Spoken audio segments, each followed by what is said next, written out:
Pessoal, agora chegou uma parte bastante boa do evento, que são as discussões um pouquinho aqui, né?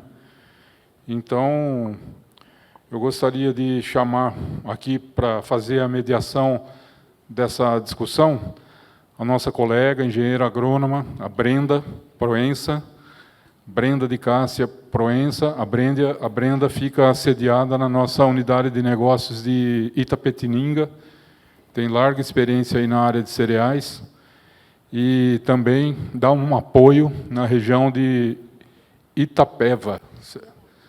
Piedade, desculpa. Piedade.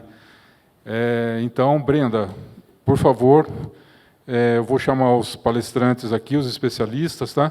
Aí você conduz aí o bate-papo, tá bom? Então, eu vou convidar aqui pela sugestão da Luísa aqui, o pessoal da Sumitomo, por gentileza, o Eduardo, por favor, Eduardo, suba aqui com a gente, o Cláudio De Gaspari, Cláudio, por favor, e o Marcelo, que nem esquentou a cadeira ali, já vai voltar para cá. Pessoal, um bom debate para vocês aí, colegas da plenária, participem, tá? Com as perguntas e com as contribuições de vocês. Boa mesa redonda aí. Brenda, vou passar para você, tá?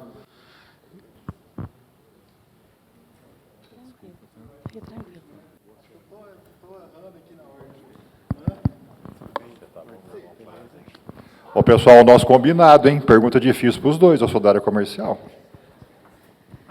Boa tarde a todos. Está aberta a nossa mesa redonda. No final, a gente vai abrir ao público para as perguntas, certo?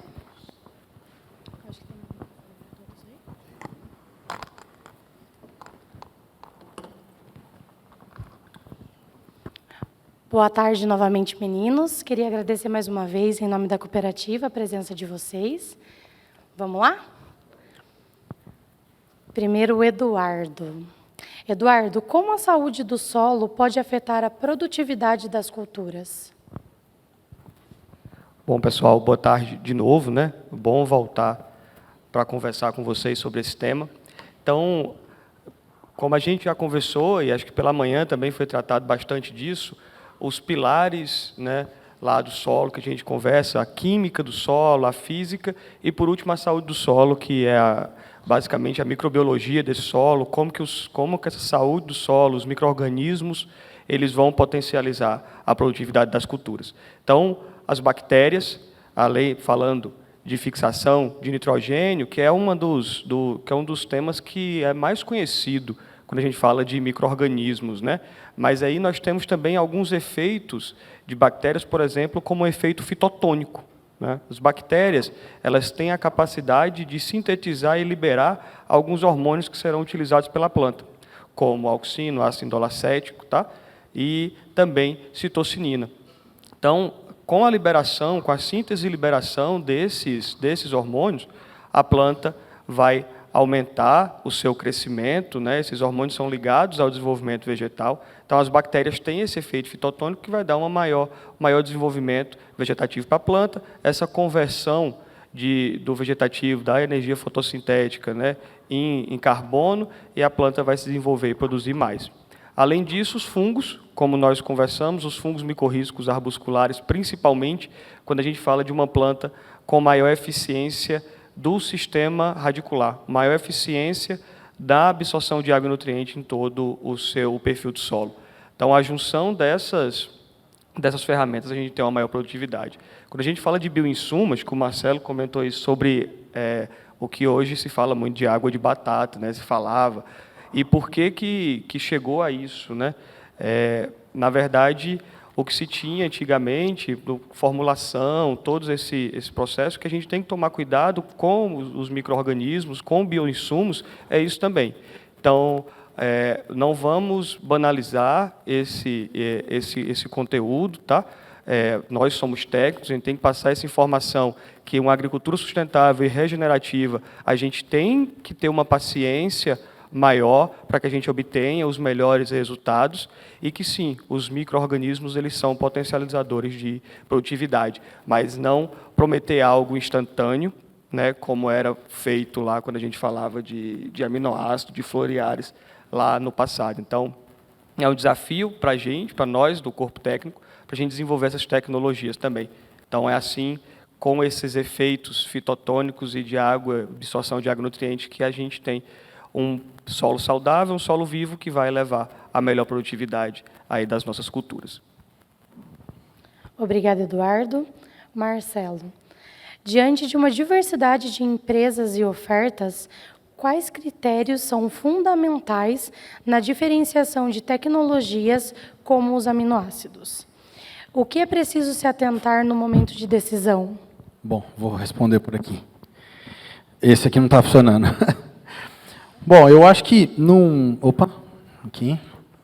Acho que eu vou responder essa pergunta, estender para o Cláudio também. Acho que vem a nossa área. Acho que diante da disponibilidade de tantos aminoácidos, tantos produtos à base de aminoácidos no mercado, eu acho que a gente tem que partir do pressuposto, e como técnico, né, entender que a forma de obtenção desse aminoácido interfere de maneira direta na qualidade desse aminoácido, né? Eu acho que no sistema produtivo a gente tem L aminoácido, tem D aminoácido, e pouco se leva essa informação na ponta para o produtor tomar a decisão de qual utilizar, porque a eficiência desse aminoácido também está ligada nisso. Hoje a gente tem à disposição N produtos à base de aminoácidos, onde o produtor muitas vezes não tem acesso nem ao aminograma. Eu acho super legal quando eu vejo meu companheiro vir aqui e abrir o aminograma dele na tela, porque quem está lá na ponta sabe. E todas as apresentações nossas, a gente também faz questão de abrir, porque eu acho que isso é um conhecimento de quem está comprando, é um dever nosso abrir para o produtor. Então, a primeira coisa que a gente precisa saber e levar, e o produtor precisa pensar na hora de adquirir a tecnologia, é o que eu estou comprando, porque eu não posso colocar tudo a todo momento. Eu preciso saber posicionar qual aminoácido trabalhar em qual etapa. E aí pensar também na qualidade, se eu tenho um L aminoácido, se eu tenho um D aminoácido, porque o processo industrial me gera ou L ou D na sua grande maioria. E esses processos têm uma diferenciação muito grande de precificação. E aí muitas vezes eu tenho um aminoácido extremamente barato no mercado, só que eu tenho um aminoácido que não tem uma qualidade. E aí a gente cai no viés comum de, puxa, usei o aminoácido, não fez efeito, água de batata. Então, eu acho que a gente precisa, sim, se atentar à qualidade de produto, fabricação e o que a gente está entregando. Marcelo, ficando aqui com você ainda, para nós que estamos na ponta, sempre vem essa pergunta do produtor. Ah, mas seu aminoácido é igual? Todos os aminoácidos são iguais? O que difere? Assim, já usamos vários aminoácidos e não vi diferença nenhuma. Então, aqui, pensando na utilização dos aminoácidos, qual é o momento certo e qual aminoácido utilizar? Perfeito. Quando a gente olha a fisiologia da planta, né, não tem como a gente separar. A planta não é uma fábrica que agora ela só está fazendo açúcar. Ao mesmo tempo que ela está fazendo fotossíntese, ela está estimulando o seu sistema de defesa, ela está crescendo, ela está com o seu metabolismo. Então, os processos na planta ela acontecem de forma simultânea. Tudo bem que existem momentos que é um pouco mais direcionado. Então, por exemplo, na hora de tomar a decisão, eu preciso olhar para um produto à base de aminoácido, pensando num crescimento vegetativo, pensando num pós-seca, sempre um aminoácido que vai atuar no metabolismo da planta, no sentido de potencializar a fotossíntese, no sentido de reestabelecer o processo. Agora, se eu estiver olhando para um momento de pré-seca, eu preciso olhar para um aminograma que tem aminoácidos que o seu papel é fundamental nos processos de pré-seca. Então, eu acho que essa escolha ela é importante. Você saber qual produto utilizar em qual momento, só que isso passa muito também pelo nível de informação que a gente abre. Se a gente tem o nosso aminograma aberto, fica mais fácil para a gente explicar para o produtor qual produto utilizar, né? A gente toma por base, a gente tem o nosso produto de pré-seca e a gente tem o nosso produto de pós-seca e de desenvolvimento. Certo, obrigada. Cláudio, qual o diferencial do Great VG em relação aos outros produtos do mercado? Bom, assim como está sendo falado aqui agora, né, é importante isso, e antes de responder, falar que também é muito importante as empresas hoje estarem trazendo esses aminoácidos, esses produtos de qualidade, né? Eu que tenho 30 anos de mercado de cana, o que eu já escutei essa frase, água de batata, você é louco, o que você veio fazer aqui? Vocês não têm ideia, né? Eu comecei a trabalhar com aminoácidos em 99, então você imagina o que eu escutei, né? Mas a diferença é o seguinte, como acabou de falar, a composição de um produto é a chave, né? Então, nós estamos posicionando o Great VG, por exemplo, um pré-seca. Por quê? A constituição dele, né, a quantidade de ácido glutâmico, a quantidade de prolina, tá, a quantidade de glicina betaína, né, que é um composto quaternário com uma ação antiestressante muito forte, né, e as vitaminas aí do complexo B, né, que vão atuar diretamente aí, sobre a coenzima A, que é o fator preponderante, um dos fatores para respiração, regular respiração e transpiração, né. Então, eu acho que o diferencial do produto hoje do Great é o momento de aplicação e essa entrada que a Itália colocou agora das vitaminas. Porque nós temos outros produtos que têm não a mesma concentração, não o mesmo blend de aminoácidos, tá? Mas tem aminoácido, tem glicina betaína, só que tem polissacarídeos. Aí nós vamos focar ele via solo, né? Então, na nossa cabeça, na nossa recomendação, o diferencial realmente além da qualidade dos aminoácidos, da glicina betaína, o complexo B. Cláudio, você pode falar para nós um pouquinho mais sobre as vitaminas do complexo B, presente no Great VG, por favor? Tá. Essas vitaminas são inerentes da matéria-prima utilizada, né, que é o que a gente está falando, o Marcelo e o Eduardo estão falando, né, produtos de qualidade, né, todos os aminoácidos, todos os blends da Green são de origem vegetal, né, tudo por hidrólise enzimática, né, então nós temos aí uma quantidade de aminoácidos totais e aminoácidos livres bastante fortes, né, e esses produtos, né, essas matérias-primas trazem consigo o complexo de vitamina B, tá? E, realmente, como eu disse agora, a principal atuação deles da vitamina B, tá? É em cima do fator coenzima A. Então, nessa época de seca, onde a relação respiração-transpiração ela se altera, aí faz uma diferença bastante grande, tá? Nós não vamos usá-lo, por exemplo, na mesma pegada, na época de verão. Nós estamos entrando com ele no verão como complexante dos nutrientes que as empresas utilizam, tá? Obrigada. Eduardo, o uso dos fungos micorrízicos arbusculares auxilia na liberação de nutrientes do solo. Sim, né? Os fungos micorrízicos arbusculares, como a literatura já cita, eles têm a capacidade de disponibilizar alguns nutrientes, entre eles fósforo e potássio, tá? Mas um ponto-chave é que os fungos micorrízicos arbusculares eles não têm só esse atributo positivo, tá? Então, não se fala só de nutrição, né? A gente tem outros benefícios de absorção de água, principalmente, de plantas com a micorrização mais tolerantes a estresse, principalmente de temperatura e déficit hídrico, melhoria da estrutura do solo, né? E como os fungos micorrízicos por si só conseguem fazer essa disponibilidade de nutrientes, mas como que a gente consegue associar tecnologias, né? Então, a utilização de outros micro-organismos, principalmente do gênero dos bacilos, né? Eles também têm essa capacidade de liberação e disponibilização de nutrientes. Então, associar também a utilização de fungos micorrízicos, os bacilos, para que eles tenham essa ação no solo de disponibilidade de nutriente e o fungo micorrízico, através das hifas dessa micorriza, ele consiga absorver esse fósforo que está disponível em outras regiões do perfil do solo, tá? Então, não só os fungos micorrízicos, as bactérias também, e os fungos micorrízicos atuam não só nesse sistema de nutrição, mas também em outras características positivas, como a gente já ressaltou. Os micro-organismos podem ajudar a planta na tolerância ao estresse? Sim, né? Os micro-organismos eles são bastante conhecidos na literatura, quando a gente fala, por exemplo, as plantas saíram do meio aquático para o meio terrestre por conta de micro-organismos, né? Os fungos micorrízicos, a micorrização foi um ponto-chave para a planta conseguir explorar o solo. E os micro-organismos, eles atuam, um perfil de solo, um solo saudável, ele tem uma maior estrutura, uma caixa de retenção de água, né, uma microporosidade maior.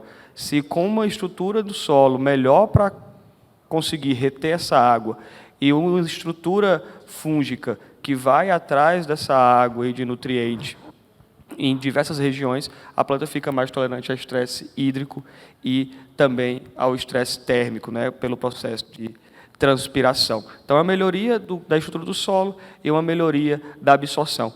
Por que que o fungo micorrízico faz isso, né? A IFA ela tem que percorrer esse perfil de solo, porque dentro desse processo simbiótico, os dois ganham. O fungo vai ganhar, se a planta está recebendo mais água e mais nutriente, a planta vai fazer mais fotossíntese. Fazendo mais fotossíntese, ela vai ter mais energia para liberar exudato pela raiz. Liberando exudato pela raiz, o fungo vai se alimentar através dos lipídios e de água. Então, um processo simbiótico desse, em que os dois ganham, né, o fungo micorrízico auxilia a planta a se desenvolver melhor, principalmente em condições limitantes e adversas. Marcelo, qual a importância dos agentes quelantes e complexantes na adubação foliar? Bom, essa pergunta ela é interessante porque a gente falou aqui, né, da polexose, né? Bom, quando a gente pensa em adubação foliar, muito se fala ou muito se preocupa, né, principalmente na ponta, em pensar em compatibilidade, né? E o primeiro papel de um agente quelante e de um agente complexante é entregar uma boa compatibilidade, uma boa mistura lá no tanque. Então, eu preciso ter a tranquilidade de colocar os meus produtos em situação de mistura e que não haja problemas de compatibilidade. Porém, é preciso tomar um cuidado, ou melhor, é preciso trabalhar com tecnologias que sejam capazes não só de proteger o nutriente dentro do tanque, mas assim, para a gente conseguir internalizar o nutriente que está sendo aplicado via folha, esse nutriente ele tem que passar por diversas camadas na planta até chegar no local, no mesófilo da folha, onde ele vai ser utilizado. Então, ele tem que passar por cutícula, tem que passar por epiderme. Então, essas barreiras, elas também têm interatividades com os nutrientes. Então, se a gente não trabalha com tecnologias capazes de proteger a carga desses nutrientes de interação nesse percurso, o meu nutriente vai se perder no meio do caminho e não vai chegar onde eu preciso para ser assimilado. Só que esse produto tem que ter uma capacidade de quelatizar ou de complexar, tal qual que vá proteger o produto dentro do tanque, mas dentro da planta, a planta consiga acessar o nutriente de forma fácil. Senão a gente tem problema, inclusive, com o transporte, como a gente mostrou aqui no slide. Cláudio, o Great VG pode ser utilizado para complexar nutrientes, utilizados em aplicações de verão para ganho de biomassa? Com certeza, né? Que nem o Eduardo acabou de falar, ou você complexa, né, ou você quelatiza, né? Quando a gente fala de produtos vegetais, né, produtos à base de aminoácido, você complexa. Quando você complexa, você tem essa facilidade de penetração, porque a planta vai reconhecer aquela aplicação que está sendo feita, o que ela está recebendo, como parte integrante dela, né? Então, ela nunca vai rejeitar, ela, pelo contrário, a assimilação é maior, tá? O carreamento dentro da planta é melhor, e você acaba tendo uma eficiência maior e melhor dos produtos que estão ali utilizados juntamente com os aminoácidos. Cláudio, qual a importância de se ter uma concentração alta de ácido glutâmico e prolina no produto? Como a gente falou ali na apresentação, o ácido glutâmico é o primeiro aminoácido formado depois da síntese do nitrogênio, né? E depois dele começa a formação dos demais aminoácidos, né? E tanto o glutamato, o ácido glutâmico, quanto a prolina atuam muito fortemente, né, no auxílio para a detoxicação celular e para a resistência da planta, né? Então, a gente tem ali uma planta melhor nutrida, uma planta que não vai precisar gastar energia para se defender de um estresse biótico ou abiótico, porque você está fornecendo essa energia para ela. Eduardo, reguladores de crescimento têm a função de reduzir porte e travar o tamanho de plantas de soja? Bom, aí agora a gente entra falando um pouco de cereais, né? Falando de cana. O manejo fisiológico, através da utilização de reguladores de crescimento, né, não é só a redução de altura e de porte, né? Acho que a gente vê muito por aí, os produtores, eu queria travar a minha soja, eu queria reduzir o porte, o que eu faço? E aí já existem muitas receitas, né? Pode utilizar um herbicida, pode utilizar um inibidor, né? Talvez um Etefon, né? E várias receitas, mas a gente não tem uma linearidade de resposta, né? Então, muitas vezes se estressa demais a planta, muitas vezes a planta reduz bastante sua produtividade por conta de um único aspecto, que é a altura, né? E a altura não deve ser o único aspecto que a gente deve levar em conta para mensurar a produtividade de uma área de soja. Então, quais são os critérios que a gente consegue utilizar no campo, lá para identificar se aquela área produtiva vai ser produtiva ou não? Número de hastes laterais produtivas, tá? Não aquela haste ladrona. O comprimento do entrenó, os entrenódios mais curtos, essas plantas têm uma tendência a ser mais produtivas, né? A emissão dessas hastes mais próximo do solo, porque aí a gente tem um aumento no diâmetro do colo, então mesmo que uma planta com a maior altura, com essas características, ela vai ser mais tolerante ao tombamento e também mais produtiva. Então, a utilização de regulador de crescimento no time correto, do regulador específico no time correto, a gente tem áreas mais produtivas sem precisar travar a planta, né? O travamento de planta, quando se fala em redução de porte, remete a um estresse muito grande na planta. Então, se a gente faz um travamento num período que nós teremos uma pré-seca, por exemplo, a planta se estressa ao ponto que aí ela aumenta demais a sua produção de etileno e sua produtividade cai. Então, é melhor a gente utilizar um manejo mais eficiente de arquitetura de planta.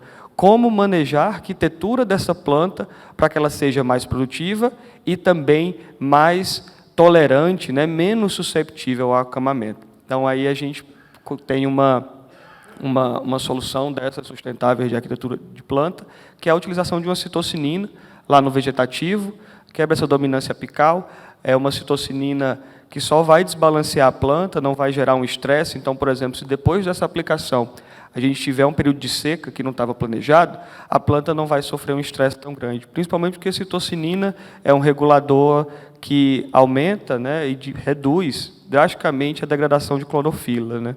Então, a planta fica verde, né, por mais tempo, a clorofila fica intacta e a fotossíntese continua. Então, não é um regulador como alguns herbicidas ou Etefon que vai travar a planta e, se tiver um período de seca depois, a planta vai possivelmente ter um estresse elevadíssimo. Então, a utilização de uma citocinina para aumentar o engalhamento, esse engalhamento acontecendo lá no vegetativo V3, V5, que é a hora ideal da gente entrar para fazer o manejo de arquitetura, fechamento de rua, depois mais um regulador, que é o ácido giberélico, para reter estrutura reprodutiva, tá? O manejo fisiológico da arquitetura de planta é diferente de travamento e é bem mais consistente do que o travamento de planta que a gente observa por aí, tá?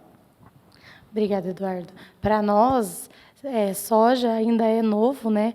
Usar regulador de crescimento, pelo menos na minha região, a gente vem batendo em cima de trabalhos com regulador e muitas das vezes o produtor até fala para nós, vou usar regulador de crescimento na soja, né?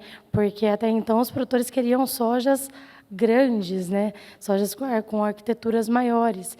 E hoje a gente vem tentando fazer um trabalho aí com regulador de crescimento. Muito obrigada. Assim, só pegando um gancho, que quando a gente fala de regulador de crescimento, ainda todo mundo lembra de travar a planta, né?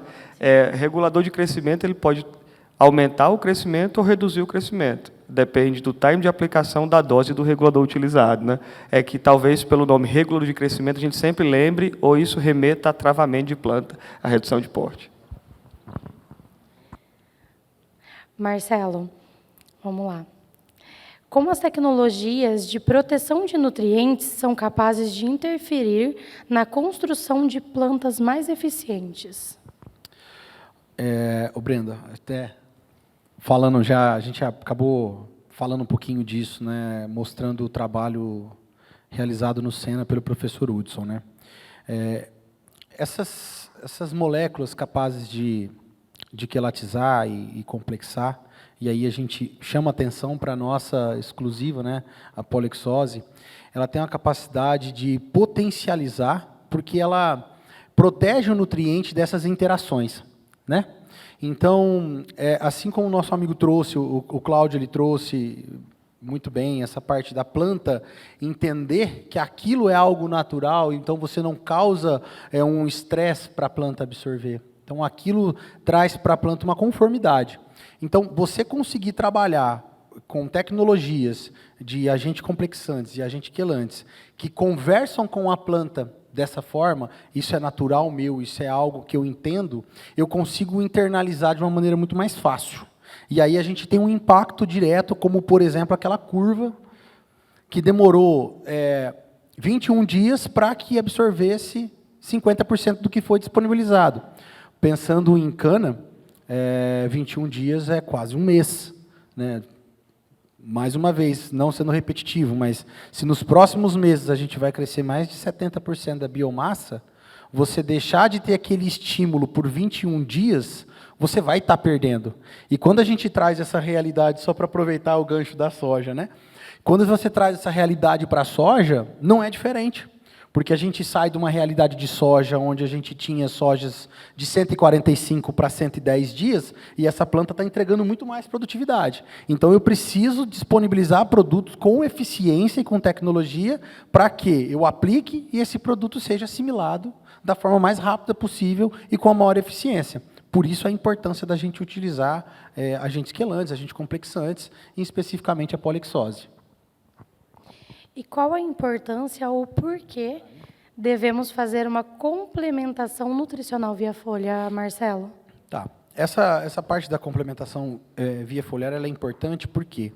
Porque a partir do momento que a gente tem o metabolismo da planta, e aí a gente pode estar falando de soja, a gente pode estar falando de cana, a gente pode estar falando de qualquer cultura. O primeiro lugar que a planta vai buscar um nutriente é no solo, né? Então, ela está precisando do nutriente para colocar no seu metabolismo, o primeiro banco que ela recorre é o solo. Mas essa disponibilidade desse nutriente no solo, ele pode estar sujeito a diversos fatores, né? pH do solo, o pH da rizosfera, a solução do solo, como que a solução do solo está, né? O nível de fertilidade do solo. Então, eu conseguir trabalhar com a complementação via folha é garantia de que eu vou estar permanecendo, ou melhor, eu vou estar garantindo o sucesso daquele metabolismo ou daquelas reações.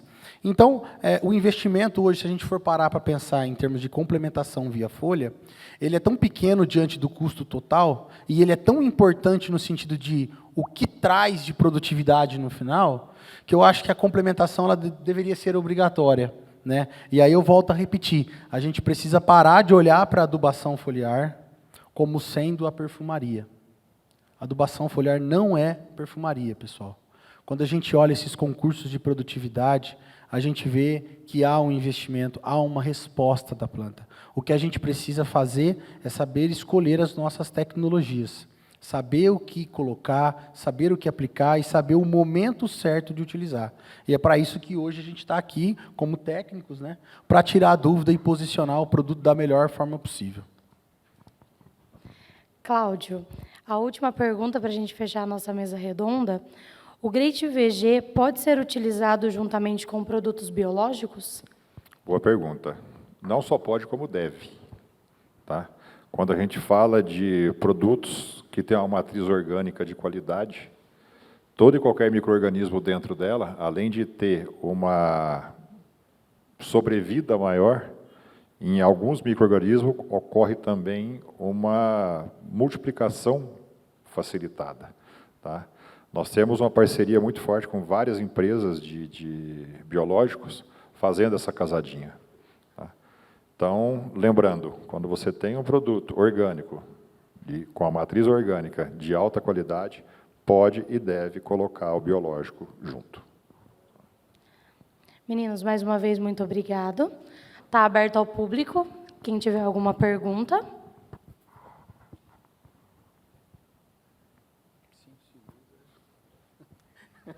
Bom, acho que esclarecemos todas as dúvidas aqui, né? Tem, ó lá. Tem.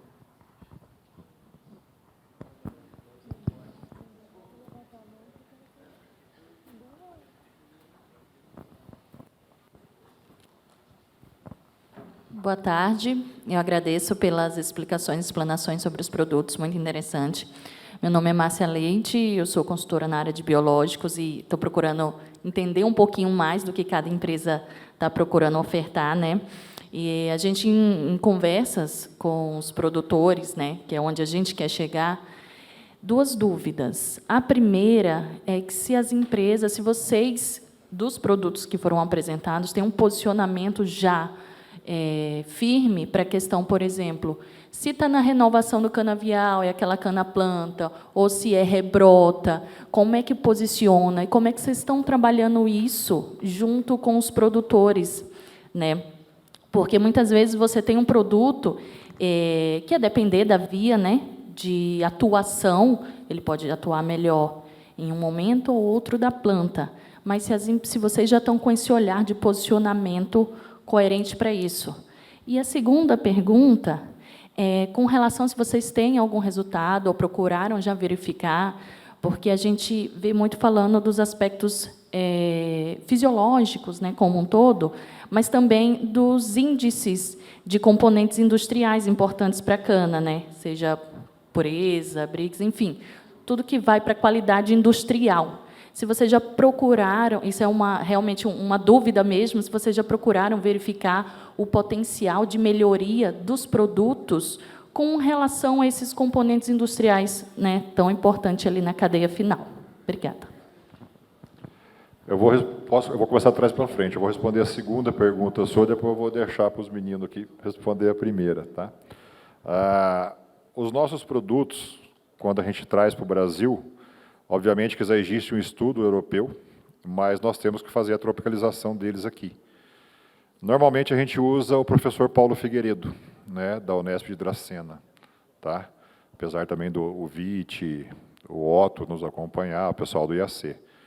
E todas as nossas pesquisas, além do ganho de TCH, de TAH, a gente pede para o Paulo fazer toda a parte morfológica. Então, a gente estuda toda a estrutura foliar, estrutura de colmo, tá?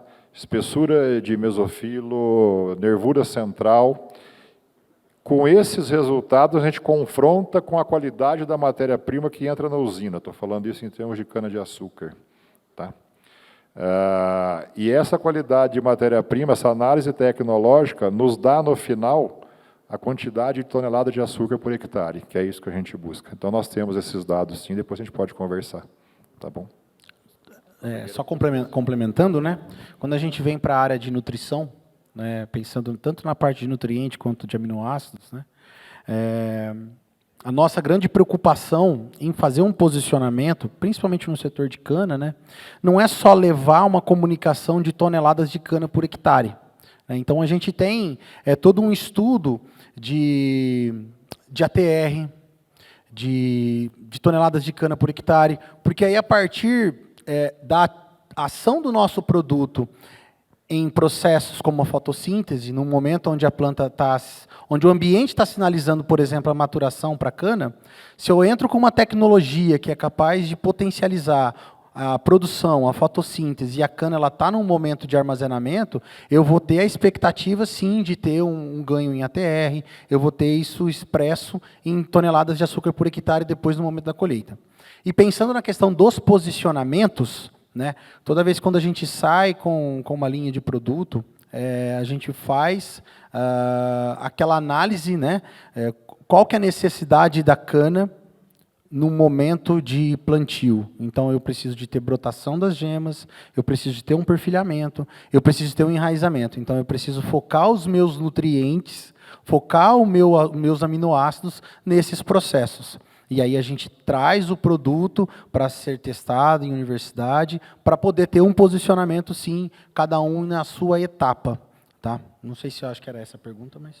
Acho que sim. Então, respondendo do nosso posicionamento, aí o primeiro que a gente tem para a cana de biológico, são os fungos micorrízicos absculares, né? Nós temos um posicionamento no sulco de plantio, né, e no corte soqueira. Por que refazer essa aplicação lá no corte soqueira, né? Por que é importante? os fungos micorrízicos e os fungos, de maneira geral, eles vão permanecer vivos no solo se tiver exudato de raiz, se a raiz estiver fisiologicamente ativa, né? Quando ocorre o corte, a atividade desse sistema radicular diminui drasticamente. Se essa atividade diminui, a gente tem menos exudato. Se tem menos exudato, o fungo não vai conseguir se desenvolver, né? O esporo do fungo, que é a semente do fungo, não vai se desenvolver, e aí a gente vai ter uma perda dessa população. Então, a gente recomenda as aplicações sempre no corte, para que a gente tenha uma recolonização daquele sistema radicular. Um ponto importante para esse produto da Sumitomo é que a gente não recomenda a mistura com vinhaça, tá? Mistura de tanque com vinhaça. Por quê? Porque a vinhaça ela é diferente em cada ponto, né? Então, nós temos diferentes realidades de vinhaça falando do universo de usina, por exemplo. Então, a temperatura e o pH dessa vinhaça vai afetar esses produtos biológicos, né, principalmente. Então, a viabilidade do esporo pode ser perdida. Então, por mais que a gente teste em algumas usinas, utilizar junto, a gente não tem uma uniformidade de vinhaça. Então, a gente prefere não recomendar com vinhaça. Então, a nossa recomendação é suco de plantio e corte soqueiro. Falando da eficiência desses produtos, e aí eu falo de Progib lá na aplicação foliar, junto com os foliares de TCH, a gente tem um aumento de TCH, aumento de ATR, porque a gibberelina atua na fotossíntese, e falando de impureza, né, um efeito indireto. Quando a gente fala de impureza, imaginemos se temos um entrenó, né, maior, em 1 metro de cana a gente vai ter menos entrenós, é no entrenó que está em impureza, né? Então, a gente vai ter uma menor quantidade de impureza ali. Então, a gente não realiza somente essas análises de TCH, mas também de ATR e dessa quantidade de impureza também, para a gente conseguir responder esses critérios produtivos como um todo. Tá? Mais alguma pergunta? Podemos finalizar? Meninos, obrigada mais uma vez. E é isso aí. Boa tarde a todos. Boa tarde. Obrigado, gente. Nós agradecemos. Obrigado.